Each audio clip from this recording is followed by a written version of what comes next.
Dooby-dooby-doo. Ha, I've always wanted to do that. I can now cross that one off my bucket list. Well, it's good to see so many of you here tonight. Thanks for coming out and supporting us. I have some family and dear friends here tonight. It's nice to see them. But it means I'll have to be a little bit mindful of what I say, because I don't have a car. And I need a ride home tonight. So, I live with my sister. She's just a wonderful person. She's got a heart the size of the whole outdoors. She would do anything for her family and loved ones. She's quite a bit older than I am. She has the energy of the ever-ready bunny. More energy than that after probably 6 cans of Red Bull. That's what how much energy, she has so much energy for a woman her age. That's what I heard. Did you hear that? I think I just heard the sound of my ride for tonight leaving. Anyway, she does have an incredible amount of energy. Just the other day, she did some gardening. She knitted an entire sweater. She washed and polished the hardwood floors. She baked a pie. And then she took a call from the UN. They were consulting with her around world peace. All before noon. I, on the other hand, think it's quite a miracle if I tumble out of bed before 10, not necessarily a.m. So something sort of sensitive and personal I want to talk to you about tonight. Recently I had a breast reduction surgery. I know you're all looking at my breasts. They're quite beautiful. There seems to be a breast theme going on in here tonight. Anyway, it was the best thing I've ever done for myself. I was born with very large boobs. In the delivery room, they thought that I was, I missed the word, breech birth. And so the doctor in the delivery room put his hands up inside the birth canal, felt these huge 2 round things, quite soft. Yanked them, boobs were born. And after that, I slid right out, right behind them. I was the only baby in the nursery wearing a diaper and a bra, both held together with suspenders. By the time I was 10, we were ordering my bras from a tent and awning company. Yards and yards of canopy, dozens of tent pegs wrapped around me. I was on a date once, and my date was fumbling around the back. After about 2 minutes, he looks at me in frustration. He's got a handful of tent pegs.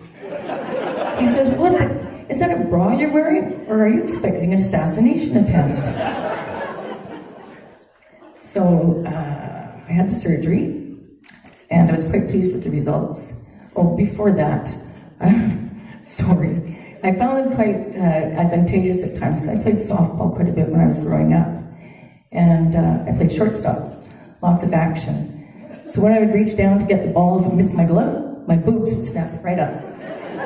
And then I could make the play. Same with sliding. I loved to slide into base. I would go in head first, really boobs first.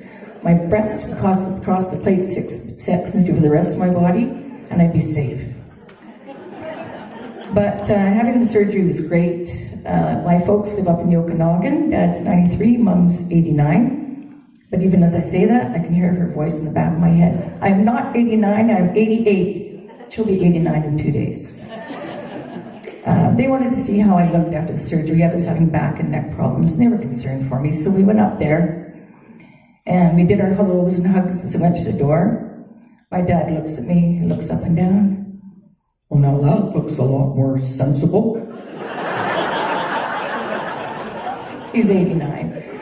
And it's also quite an experience talking with my folks on the telephone. It's a 3-way, usually speakerphone conversation.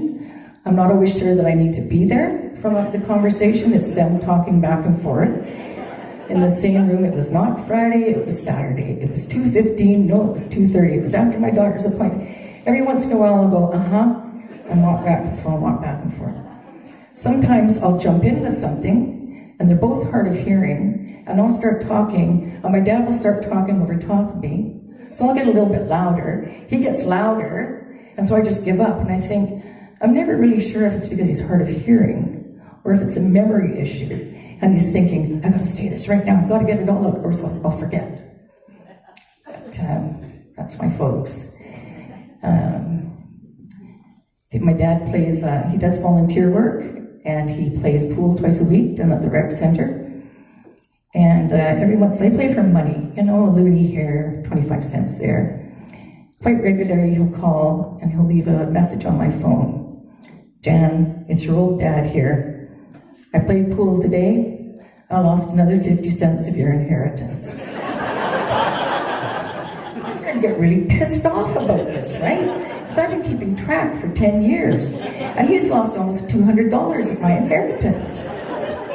So I call him up. Dad, what's the issue? Why do you keep losing? Do you need to take lessons? Do you always have to play for money? Can you just have some fun? Maybe you can play once a week instead of twice. And what about all the food that you and Mum are eating these days? Do you really need to eat 3 meals a day? Well, they say as people age, you don't need to eat as much. What about twice a day? Breakfast and dinner.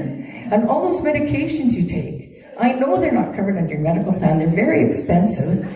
Some doctors love to be pill pushers. Maybe just try taking them every other day. Or maybe even once a week. Or even better, come off with them entirely. See if they're even making a difference. You'll never know, right? My mom phones me a while back, and I sound like I'm codependent. I'm talking about my family constantly here, but my mom calls me quite a while back now. She says to me, do you remember Gary? No, Mom, I don't think I know Gary. Gary and Sylvia. They live 4 doors down from us. No, Mom, it's not ringing a bell at all. Gary! He has a Cocker Spaniel. He walks it around the pond every morning before it gets too warm. Gary! No, Mom, I don't know him. Gary! He was an optician before he retired. He has an artificial leg. Your dad and I were both so surprised to find he had an artificial leg. He walks without a limp. It's just amazing. Gary! Mom, I don't know him. Well, he's dead.